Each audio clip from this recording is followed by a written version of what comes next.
So Great. Thank you so much. I'm holding this message for myself as well. Thank you again, Evangelist Yu. Evangelist, do you have a domestic worker in your place? Yeah.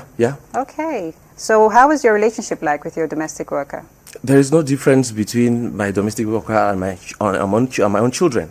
They are one. Because I don't see them by their title. Yes. That domestic, that's not how I see it. I see it as God's creature. Okay. For the fact that he doesn't have the opportunity I have, or my children have, that doesn't mean he should be different from my children. Yeah. Rather, I give more attention to him because I myself, I was a domestic servant. Really? Yes, I was a domestic servant, and today the children I carried, they see me. They don't only see me as a domestic servant, they see me as a father, and we have a very good relationship. So I can tell you from experience, be very careful the way you handle your domestic servants. Thank you. Perfect. Thank you, Evangelist Yu. I mean, you just set the tone for our next guest. I'm just happy to meet them because this is a topic that relates to every other home in Cameroon.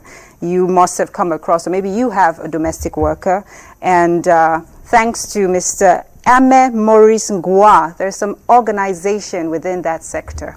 So a big good morning to you, Mr. Maurice. How are you doing? I'm doing good. Okay, welcome to Cameroon Feeling. Thank you. Okay, right next to you we have, what's your name? I'm called Mirabel Ngonge. Mirabel, you're welcome to Cameroon Feeling. Thank you. We're glad to have you here because we want to hear from you.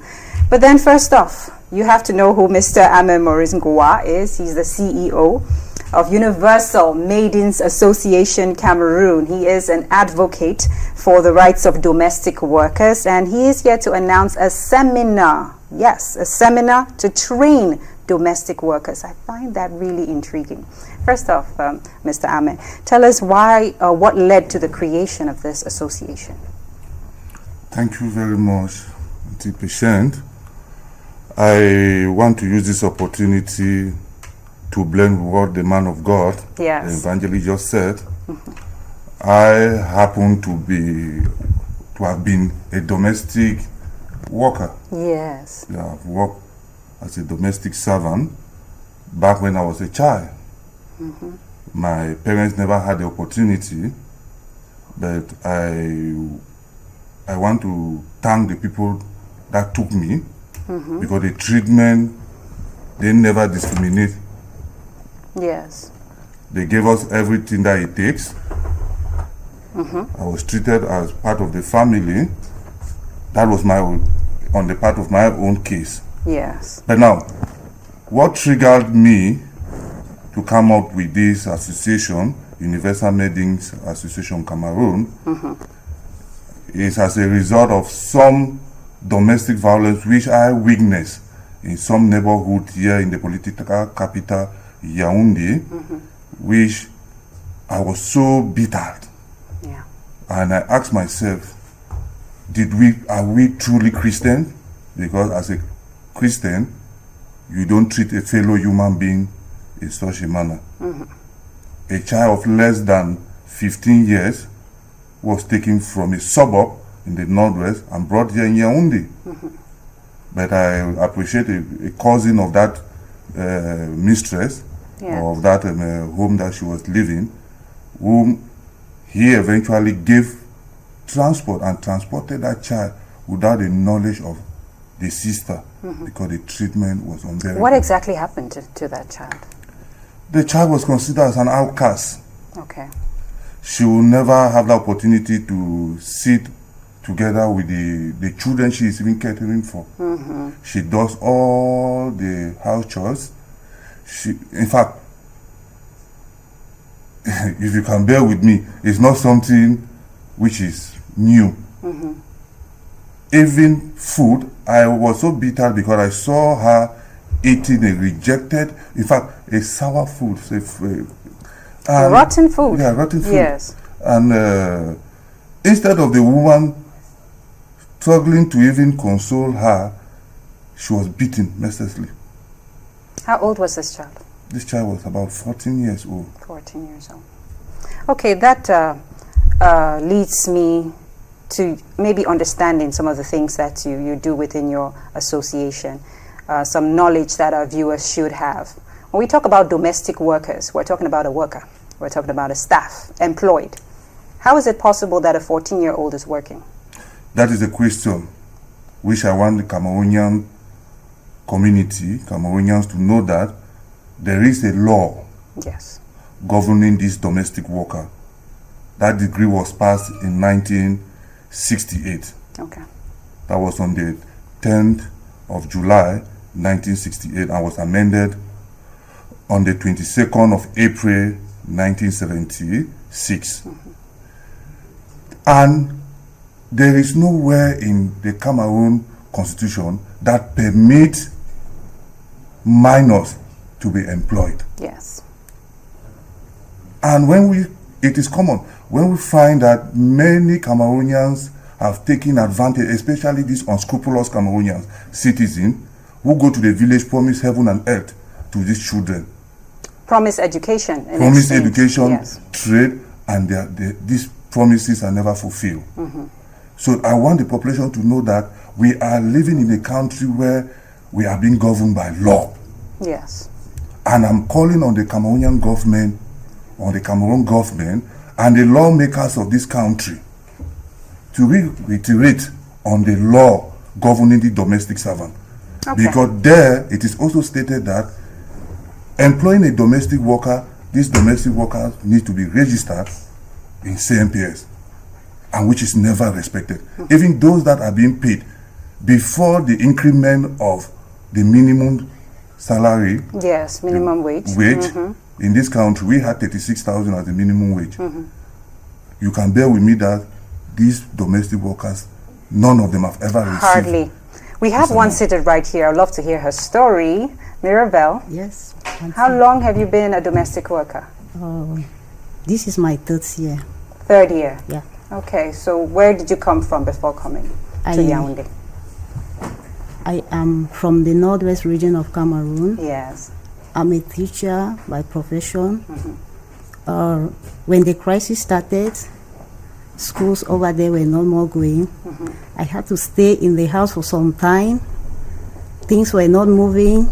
In Bamenda, nothing was moving. I had to travel to Douala. I had now one man I was working with.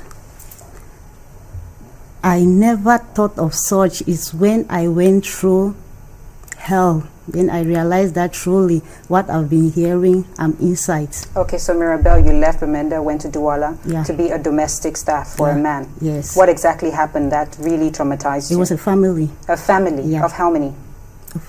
of 4. Of 4. Yeah, the So what fam- exactly happened that made you really uncomfortable? I was underlooked. I was treated like an animal, not even like a human being. When they give me instruction, when I carry out the instruction, my thank you or my correction, because nobody is perfect, is insult, because they did not even know where I'm coming from. They did not know my qualification. They did not know anything about me. They didn't know that you were a teacher They did before. not know. They Yes. did not know, because during that time it was not really easy. I said, no, I cannot sit. I need to do something for myself. Cannot just sit and be expecting. No, that's the reason why I made up my mind to do such.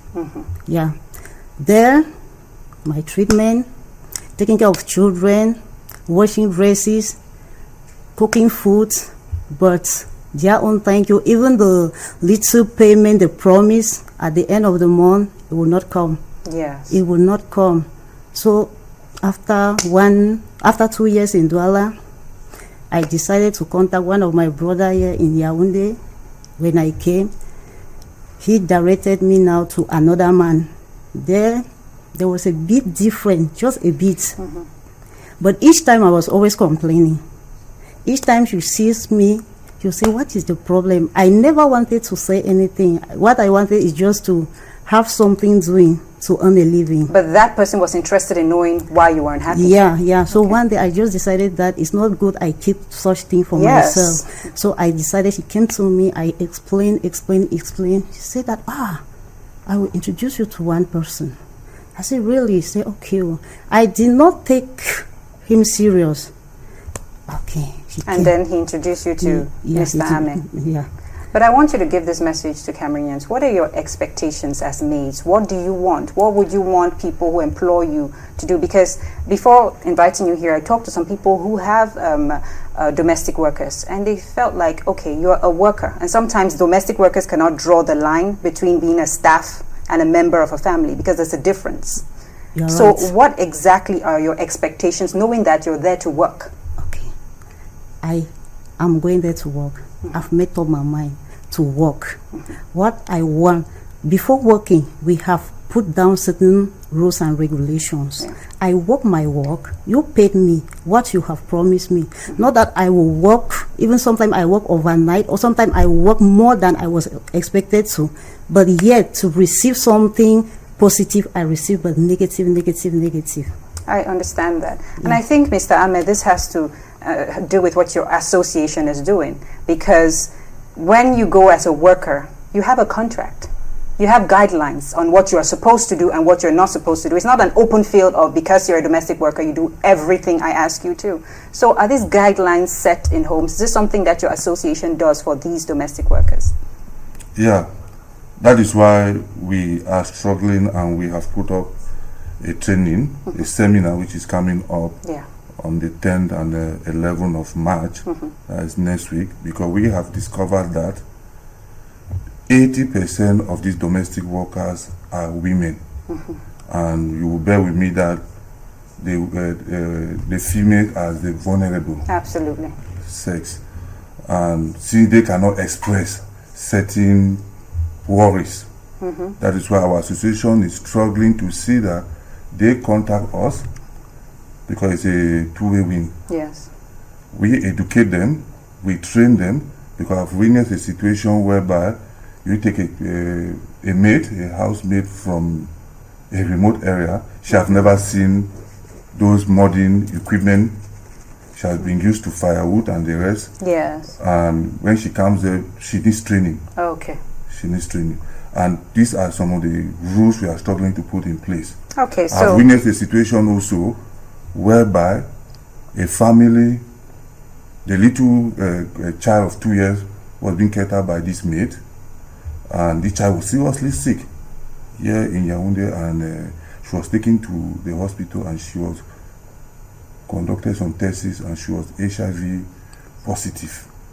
The mother is negative, the father is negative. so what happened? So through our investigation, we realized that because of the trauma, because of the bad treatment this family has been given to the maid, the servant, the nanny, and this nanny, because those are the rules we are struggling to put in place, The nanny was HIV positive. was HIV positive. Had it been, this family took this nanny from an association Yes. where there is a medical follow-up report, Yes. such a situation will not happen. Who is the victim? An innocent child. You know, Mr. Ame, I think I'm glad that you're both here because it's a double situation. When you list a situation like this, I feel bad for the family, because when you go to a family to work, if you're not comfortable with that atmosphere, please leave. There's no point on putting revenge on an innocent child. There's no way to defend that or support that. So it's good that you have this association so you can tell maids, if you're not happy, leave. Families treat the maids well. It's a give and take scenario. So where is this training taking place? It's taking place at Lady Beth Group of School. And Mirabel, Yes. thank you again for sharing your story. You're welcome, madam. I'm glad that people are watching this morning to see that when you talk about house workers or maids, it's not always illiterates, as they put it. Those myths have to be busted, people who don't know their way around. You have people who are ignorant, but then you have teachers as well, who could be in your home. So it's important to respect every single person, regardless of where they come from. I think that's a secret to a peaceful life. In your home and everywhere else. All right, so since you're with us, how are you going to spend Women's Day, Mirabel?